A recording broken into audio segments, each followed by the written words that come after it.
여러분, 이 세상에서 가장 힘들고 어려운 직업이 과연 무엇이겠습니까?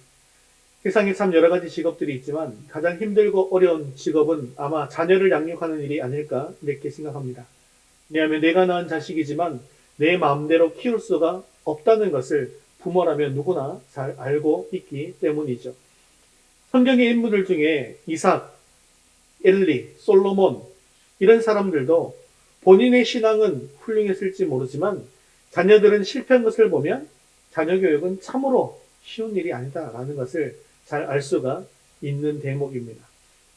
현대 사회에서 성공의 기준이 무엇일까요? 사업에 성공해서 돈을 많이 벌거나 명예를 얻거나 또는 권력을 얻게 되는 것이라고 이야기하지 않습니까? 하지만 그렇게 열심히 일하고 열심히 인생을 달려가서 성공을 얻었을지는 모르나 자녀 교육에는 실패한 부모들이 너무나도 많이 있습니다. 지금 우리나라는 물질 생활이 급격히 향상되어져 있습니다. 하지만 가정의 정신적인 수준은 그에 따르고 있지 못하기 때문에 물질적인 그 풍요로움 속에 가려진 갖가지 부작용들을 가정에서 경험하고 있습니다. 생명의 존엄성을 잃어버렸고요. 가치관에 혼란이 오고 있습니다. 윤리와 도덕 수준이 너무나도 타락해서 삶의 표준을 잃어버린 채 방황하고 있습니다. 애지중지 키워온 자식들이지만 돈에 눈이 멀어서 부모를 알아보지 못하는 그런 자식들이 많이 있습니다. 이제는 가족이 한자리에 모여서 식탁에 앉아 있지만 손에는 각자의 스마트폰을 들고 대화가 단절된 시대를 살아가고 있습니다. 심각하게는 가족 붕괴가 일어나는 경우들도 있습니다. 이런 일들은 남의 일로만 보고 넘길 수 없는 심각한 가정 문제이고 또한 심각한 사회 문제입니다. 현대 우리의 문명의 물질적인 향상은 있지만 우리의 가정이 병들었고 부모와 자식이 병들었고 이 사회가 병들고 말았다는 것입니다. 지금 이러한 세대 가운데 우리들은 우리 자녀들을 학교나 학원 강사들에게 아이를 맡기고 부모들은 자신의 교육에 무관심하게 지냈다라는 것을 인식하고 회개해야 합니다. 많은 교육학자들이 인격 형성은 학교에서 선생님들의 영향을 받는 것보다는 부모님들의 가정교육에서 이루어진다라고 이야기하고 있습니다. 자녀들의 인격 형성은 부모의 가정생활에서부터 영향받고 있다는 사실을 우리는 기억해야 한다는 것이죠. 오늘 어린이주일, 가정주일을 맞이해서 주님께서 주시는 말씀을 잘 새겨서 주의 뜻을 잘 이루어가는 저와 여러분, 또 우리의 가정들 될 수 있기를 주님의 이름으로 축원합니다. 오늘 본문 말씀은 부모와 자녀와의 관계에 대해서 말하고 있는데요. 온전한 가정을 세우기 위해서 먼저는 부부와의 관계가 중요하고 또 그에 못지않게 자녀들과 부모의 관계도 굉장히 중요합니다. 어떤 부모 밑에서 자랐느냐에 따라서 그 자녀들의 인격과 신앙이 결정되는 것이죠. 그리고 어떤 자녀들을 두었냐에 따라서 부모들의 삶의 질도 결정이 되는 것입니다. 그렇다면 이 관계에 대한 성경적인 가르침은 과연 무엇일까요? 에베소서에는 그 관계에 대해서 잘 설정을 해주고 있는 것을 보여주는데 우리 에베소서 5장 21절 말씀 먼저 읽겠습니다. 그리스도를 경외함으로 피차 복종하라. 아멘. 성경적인 인간관계는요. 그리스도를 경외함으로 피차 복종하는 관계입니다. 이런 관계에 대해서 5장 22절에서 33절까지는 남편과 아내와의 관계에 대해서 먼저 말씀했습니다. 그리고 오늘 본문 말씀 6장 1절에서 4절까지 부모와 자식의 관계에 대해서 설명하고 있고요. 5절에서 9절까지는 종과 상관의 관계에 대해서 설명하고 있습니다. 우리는요, 보통 자식이 부모에게 복종해야 한다라고 생각하는데 말씀은 뭐라고 얘기합니까? 그리스도를 경외함으로 피차 복종해야 한다. 즉 서로 복종하는 관계다라고 말씀하고 있다는 것입니다. 세상의 그 어떤 종교도 자녀들을 이렇게 높은 위치에까지 올려놓은 종교가 없습니다. 자녀들이 부모를 공경하는 것, 이것은 당연한 것이라 많은 종교들이 이야기를 하고 있죠. 하지만 부모도 자녀에게 복종해야 된다, 피차 복종해야 한다라고 가르치는 종교는 이 세상에 하나도 없다는 것입니다. 그렇다면 피차 복종하는 것이 어떻게 복종하는 것일까요? 오늘 본문 1절에서 3절까지는 자녀들의 의무가 기록되어져 있는데요.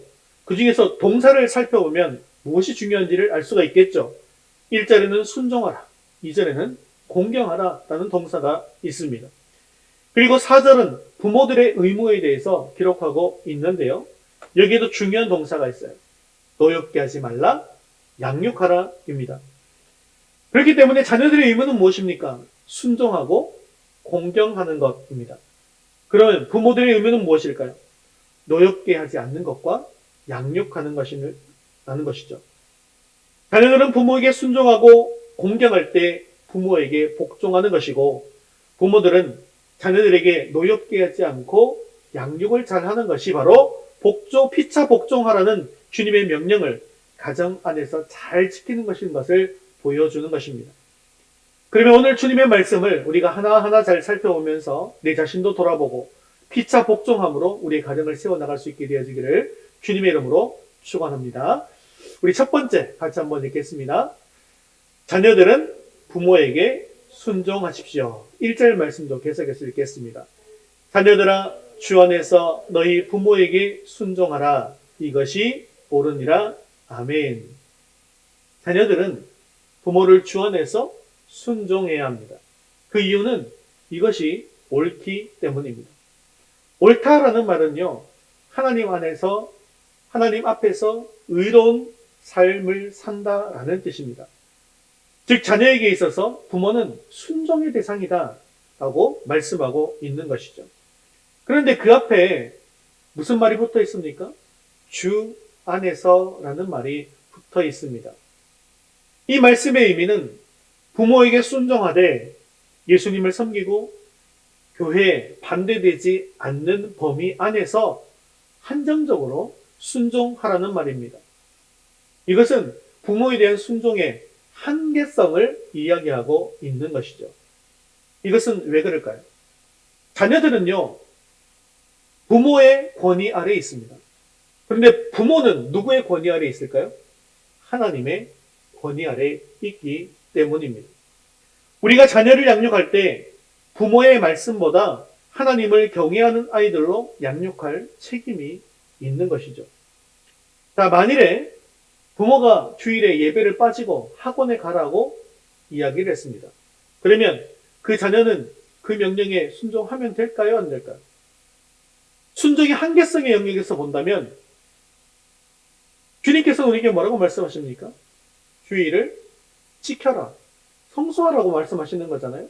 그래서 그렇게 부딪히게 될 때는 순종의 한계성 때문에 그 부모의 명령에 순종하지 않아야 한다는 것을 이야기하고 있더라는 것이죠. 그래서 주 안에서 순종하라는 말씀은 부모의 말씀보다 하나님의 말씀에 절대적으로 순종하는 자녀가 되어야 한다는 것입니다.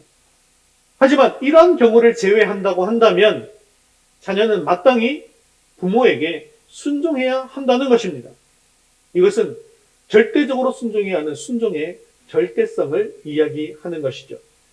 주님의 뜻에 어긋나지 않는다면 자녀는 부모에게 무조건 순종해야 한다는 것입니다.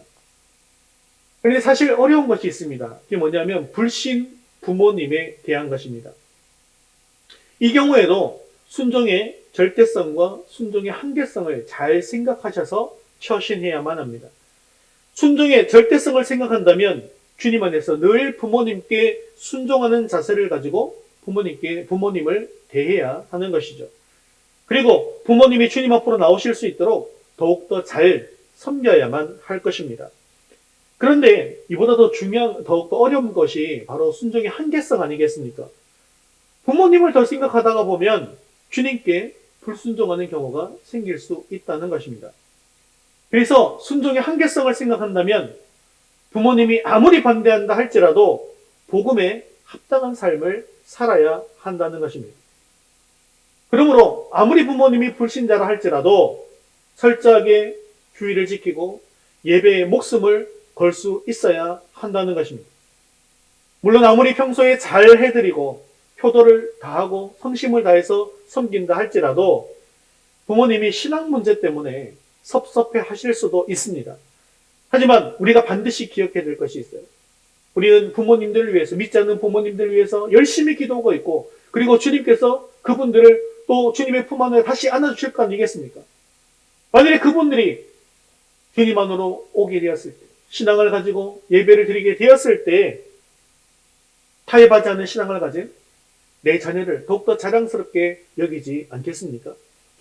그래서 자녀들은 부모님의 말씀이 주 안에 있다고 한다면 절대적으로 순종하고, 또 부모님의 말씀이 주 안에 있지 않다고 한다면 하나님의 말씀에 순종하는 삶을 살 수 있기를 바랍니다. 그런데요, 이렇게 되기 위해서 우리 자신에게 참 중요한 사실 하나가 있습니다. 그게 뭐냐 하면, 우리 자신이 늘 주 안에서 생각하고 판단하고 행동할 수 있는 사람이 되어야 한다는 것입니다. 주님 안에 있는 것이 무엇인지 모르는 사람이 어떻게 부모님의 말씀이 주 안에 있는가 아닌가를 판단할 수 있겠습니까? 그렇기 때문에 평소에 늘 하나님의 말씀을 가까이 하고 하나님 안에서, 말씀 안에서 살라고 해야 한다는 것이죠. 이처럼 항상 주 안에서 살아가는 사람이 부모님께 순종할 때에도 주 안에서 할 수 있는 것을 기억하시고 주 안에서 늘 올바른 삶을 걸어갈 수 있기를 주님의 이름으로 축원합니다. 우리 두 번째 같이 읽겠습니다. 자녀들은 부모를 공경하십시오. 2절과 3절 말씀 같이 읽겠습니다. 내 아버지와 어머니를 공경하라.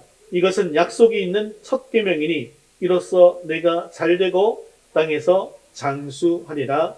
아멘. 부모를 공경한다는 말은 부모를 높이 평가하고 존경하는 것, 그것을 의미합니다. 이것은 부모님의 나이나 경력에 상관없이 부모를 무시하지 않고 존경해야 한다는 것을 뜻하는 것이죠. 바울이 왜 부모님 공경에 대한 이야기를 하고 있는 것일까요? 당시 사람들 중에는 자신의 신앙생활을 핑계 삼아서 부모에 대한 공경을 게을리하는 사람들이 있었기 때문입니다. 그런데 현대 사회에서도 부모를 공경하지 않는 경우를 많이 볼 수 있습니다. 부모가 자신보다 배움이 적어서일 수도 있고요. 또 어린 시절 자신이 부모에게 학대를 받은 그런 경우도 있을 것입니다. 또는 부모님의 인격이 모자랄 수도 있습니다. 하지만 부모님이 못 배웠다고 무시해서도 안 되고 인격이 갖추어지지 않았다고 해서 무시해서도 안 된다라는 말씀입니다. 부모님을 공경할 수 없는 조건이라는 것은 없다는 것이죠. 그분이 부모이기 때문에 공경해야 한다는 것입니다. 그리고 하나님께서는 이것이 바로 약속이 있는 첫 계명이다라고 말씀하셨습니다. 10계명을 보면요, 대부분의 계명이 다 명령형으로 이루어져 있는 것을 볼 수가 있습니다. 하지만 5계명만은 하나님의 약속이 기록되어져 있는 것이죠. 출애굽기 20장 12절 말씀 같이 읽겠습니다. 내 부모를 공경하라. 그리하면 내 하나님 여호와가 내게 준 땅에서 내 생명이 길리라. 아멘. 부모를 공경하라 하고 난 뒤에 그리하면 어떻게 해주시겠다는 약속이 들어져 있습니까? 그것이 에베소서 6장 3절에도 똑같이 기록되어 있는데요. 자, 그 첫 계명 6장 3절에는 또 뭐라고 기록되어 있는지 같이 읽겠습니다. 이로써 네가 잘되고 땅에서 장수하리라. 예. 부모를 공경할 때 두 가지 약속이 되어 있습니다. 그것은 첫 번째, 땅에서 잘되는 것이고 두 번째는 장수하는 것이라고 이야기하고 있더라는 것이죠. 그렇습니다. 우리가 부모를 공경하고 잘 섬기는 삶을 살아가게 되어진다고 한다면 그때 땅에 축복이 있고 또한 장수하면서 하늘의 상급이 약속되어져 있는 것입니다. 사랑하는 성도 여러분, 내가 먼저 부모님들을 잘 섬기고 공경할 수 있게 되어지기를 바랍니다. 그래서 우리 자녀들이 그것을 보고 배울 수 있게 되어지기를 바랍니다. 우리 부모님들을 잘 공경하는 삶을 살아서 성경에 약속된 모든 축복을 온전히 받아 누리는 믿음의 가정 될 수 있기를 주님의 이름으로 축원합니다. 우리 세 번째 같이 읽겠습니다. 부모는 자녀를 노엽게 하지 마십시오. 우리 4절 상반절 말씀 같이 읽겠습니다. 또 아비들아 너희 자녀를 노엽게 하지 말고. 이 말씀은 자녀를 위한 부모의 합당한 자세가 무엇인가에 대해서 잘 말씀하고 있습니다. 부모가 자녀를 노엽게 하는 경우는 어떤 경우가 있을까요? 자녀에게 가혹한 체벌을 가한다든지 혹은 자녀에게 너무나도 큰 기대치를 가지고 대하는 것으로 자녀를 노엽게 할 수가 있습니다. 이것은 자녀의 인생을 부모가 좌지우지하려고 하는 그런 마음에서 비롯되는 것이죠. 그리고 자녀들은 이럴 때 큰 스트레스를 받게 마련입니다. 모든 부모가 다 자식을 사랑하지만 우리가 지난주에 나눈 것처럼 하나님의 사랑인 아가페의 사랑으로 사랑하지 않는다면 그 사랑은 지극히 인간적인 사랑이 되고 만다는 것입니다. 그래서 자녀를 사랑한다라고 말을 하지만 자신의 욕심을 채우려고 할 수도 있다는 것입니다. 그리고 그것 때문에 결국 자녀를 노엽게 하고 자녀들은 부모로부터 상처를 입게 된다는 것이죠. 간혹 부모들 가운데에는 자녀들에게 좋은 옷 입히고 좋은 음식 먹여주고 좋은 학원을 보내주면 부모된 도리를 다한 것으로 생각하는 분들이 계십니다. 그런데 사실은 이런 부모님일수록 자식이 함부로 대할 가능성이 높다는 것이죠. 부모로서 자신은 자식을 위해서 모든 것을 해주었기 때문에 함부로 해도 괜찮다라는 생각이 무의식 중에 자리 잡을 수 있습니다. 하지만 우리 아이들이 좋은 음식 먹고 좋은 옷에 좋은 학원 다닌다고 해서 만족할까요? 이렇게 해준다고 해서 우리 아이들이 건강하게 잘 자랄 수 있는 것일까요? 아닙니다. 무엇보다도 우리 아이들이 건강하게 잘 자라는 것은 부모로부터 인격적인 대우와 사랑을 받을 때라는 것이죠. 잘 생각해 보시면 부잣집 아이들이라고 해서 무조건 건강하게 잘 자라는 것이 아닙니다. 또한 가난한 집 아이들이라고 해서 무조건 어둡고 삐뚤게 자라는 것도 아닙니다. 왜냐하면 비록 먹는 것, 자는 것, 입는 것이 넉넉하지 못한다 할지라도 부모로부터 사랑과 관심, 인격적인 대우를 받고 살 때 아이들이 건강하게 잘 자랄 수 있기 때문입니다. 그러므로 부모들이 자녀 교육에 항상 우선해서 생각해야 될 것이 뭐냐면 아이들에게 인격적으로 상처를 주지 않고 무시하지 않고 사랑으로 대하는 것이라는 거죠. 우리 자녀들은 부모님들이 원하는 인생을 살아내야 할 존재가 아니라는 겁니다. 자녀들은 자기 믿음과 능력으로 자기 인생을 살아야 합니다. 우리 자녀는 하나님께서 우리에게 맡겨주신 존재라는 사실을 기억하시기를 바랍니다. 그래서 부모는 하나님께서 우리 자녀들을 어떻게 이끌어 가실 것인지에 대해서 기대하고 기도하면서 후원하는 위치에 있다는 사실을 기억하시기를 바랍니다. 물론 부모 중에 일부러 자녀에게 상처를 주고자 하는 부모는 없을 것입니다. 하지만 많은 자녀들이 부모의 과잉보호와 권위주의적 행동 때문에 노여움을 품고 상처를 받는다는 겁니다. 자녀들에게 잔소리를 할 것이 아니라 자녀와 함께 대화하고 비전을 나누고 자녀를 위해서 기도하는 부모님들이 될 수 있기를 주님의 이름으로 축원합니다. 우리 네 번째 같이 읽겠습니다. 부모는 주의 교훈과 훈계로 양육하십시오. 4절 하반절 말씀 같이 읽겠습니다. 오직 주의 교훈과 훈계로 양육하라.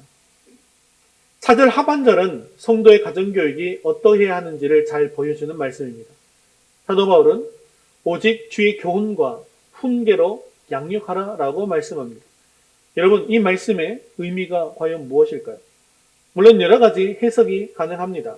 하지만 한마디로 이야기한다면 자녀들을 신앙으로 교육해라 라는 말씀입니다. 그렇습니다. 기독교 가정의 자녀 교육은 신앙이 그 방법이면서도 목표라는 것이죠.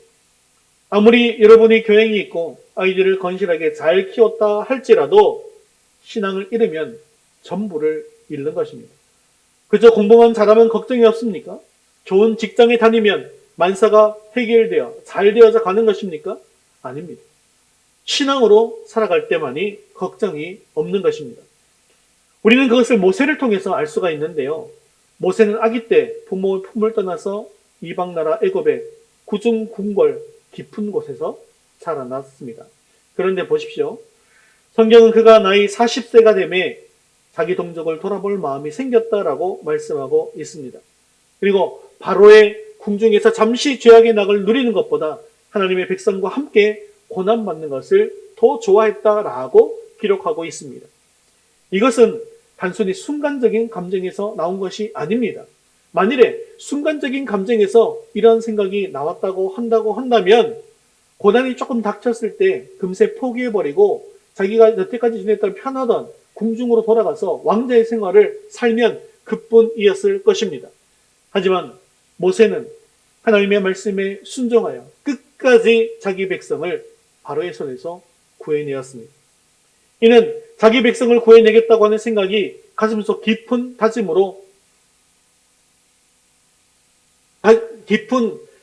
다짐으로 자리 잡고 있었음을 말하고 있는 것이죠. 어떻게 이런 일이 가능했을까요? 히브리인의 학교 교육이 이것을 가능하게 했을까요? 아닙니다.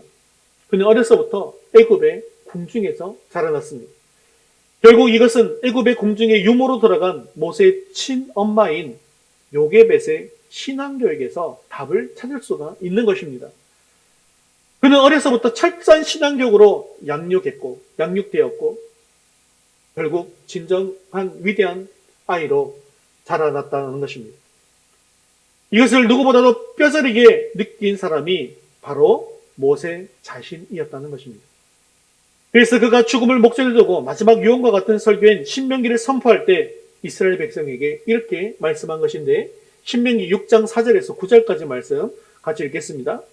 이스라엘아 들으라, 우리 하나님 여호와는 오직 유일한 여호와시니 너는 마음을 다하고 뜻을 다하고 힘을 다하여 네 하나님 여호와를 사랑하라. 오늘 내가 네게 명하는 이 말씀을 너는 마음에 새기고 네 자녀에게 부지런히 가르치며 집에 앉았을 때이든지 길을 갈 때이든지 누워있을 때이든지 일어날 때이든지 이 말씀을 강론할 것이며 너는 또 그것을 내 손목에 메어 기호를 삼으며 내 미간에 붙여 표로 삼고 또 내 집 문설주와 바깥문에 기록할지니라. 아멘. 하나님의 말씀을 후손에게 가르치되 어려서부터 철저하게 가르치라고 한 것입니다. 이것은 학교가 아니라 가정에서 가르치라고 한 것이죠. 오늘 읽은 이 말씀이 무엇입니까? 유명한 쉐마이고 또 테필린입니다. 왜 모세가 이런 유언과 같은 말씀을 남겼을까요? 전혀 신앙교육이 되어 있지 않은 백성을 데리고 40년간 광야 목회를 하니까 너무나도 힘들다라는 것입니다. 결국에는 자신도 가나안에 들어가지 못하고 이스라엘 백성들도 가나안에 들어가지 못하고 말았습니다. 그래서 어떻게 보면 이것은 모세의 결규입니다. 사랑하는 성도 여러분, 이 말씀을 허투루 듣지 마시기를 바랍니다. 우리는 자녀에게 신앙을 가르쳐야 합니다. 공부를 가르치기 전에 신앙을 가르쳐야 합니다. 이를 위해서 우리가 연초부터 시작한 테필린 복음을 자녀들과 함께 또 가정에서 선포하면 되는 것이죠. 어릴 때는 내가 가르치고 싶은 대로 가르칠 수 있게 되지만 자녀의 머리가 클 대로 크고 나면 마음대로 되지가 않습니다. 물론 내 마음대로 되지는 않지만 누가 하실 수 있습니까? 우리 하나님, 우리 주님은 하실 수가 있습니다. 예전에 제대로 가르치지 못해서 지금 자녀가 엉뚱한 길로 가고 있다고 한다면 우리는 자녀를 위해서 더욱더 열심히 기도해야 합니다. 우리의 가정을 위해서 기도해야 합니다. 자녀를 위해서 기도하는 부모의 모습이 너무나도 아름답고 능력이 있다는 사실을 기억하시기를 바랍니다. 성경에는 부모의 기도가 자식에게 그대로 이루어진 것을 우리는 수없이 많이 볼 수가 있습니다. 부모가 저주한 자식은 그 저주가 그대로 자녀에게 임했고, 부모가 축복한 자식은 그 축복이 그대로 자녀에게 임했습니다. 자녀의 미래가 걱정되고 자신의 미래가 걱정된다고 한다면 하나님께 간절히 부르짖고 나아갈 수 있기를 바랍니다. 못된 자녀였지만 하나님의 은혜가 있다면 하나님의 큰 일꾼이 되어서 우뚝 서게 될 줄로 믿습니다. 현재 어떤 은혜야, 그것이 중요한 것이 아닙니다. 현재 주님을 떠나 살지라도 주님의 부모님의 기도로 인해서 은혜가 임하면 그들도 성도가 되어서 일어설 수 있습니다. 하나님의 은혜가 임하면 오늘 그리스도인들 핍박하고 욕하던 사람도 사도 바울처럼 내일 그리스도를 증거하는 자로 바뀔 수가 있습니다. 늦지 않았습니다. 늦다고 시작할 때가 바로 시작할 때입니다. 여러분들의 부모님들과 아내와 남편을 위해서, 또 변하지 않는 자녀들을 위해서, 또한 전혀 변할 것 같지 않은 우리의 VIP들을 위해서 기도하십시오. 주님께서 그들을 붙들어 주실 줄로 믿습니다. 눈물의 자식은 절대 망할 리가 없습니다. 말씀을 맺겠습니다. 디모데의 신앙은 그의 외조모 로이스와 어머니 윤리게를 통해서 자라났습니다. 어린 시절부터 신앙의 가정 안에서 신앙의 훈련을 잘 받은 것을 의미합니다. 그리고 그 신앙은 대대로 대물림되었습니다. 우리 가정도 그렇게 말씀으로 세워지는 가정이 될 수 있기를 바랍니다. 오늘 가정주의를 맞아서 우리의 가정이 온전히 회복되어지기를 원합니다. 오늘 말씀처럼 자녀들은 주 안에서 부모에게 순종하고 부모를 공경하는 자녀들이 되시기를 바랍니다. 또한 부모들은 자녀들을 노엽게 하지 말고 오직 주의 교훈과 훈계로 양육할 수 있기를 바랍니다. 부모와 자녀와의 관계는 더 이상 인간적인 상처를 주고받는 관계가 되어서는 안 됩니다. 가정에서 자녀들을 신앙적으로 양육해서 자녀들이 주의 도에 복종하고 하나님을 경외하는 삶을 살아갈 수 있도록 가르쳐야 합니다. 여러분의 자녀들이 부모님의 신앙을 이어받아서 경건하고 거룩하며 신실한 믿음의 사람들로 잘 양육되어서 하나님의 나라와 세상에서 인정받고 존경받는 사람들이 다 될 수 있기를 주님의 이름으로 축원합니다. 그래서 깨어진 가정이 다시 회복되어지고 또 하나님의 놀라운 은혜가 임하는 그런 가정 될 수 있기를 주님의 이름으로 축원합니다.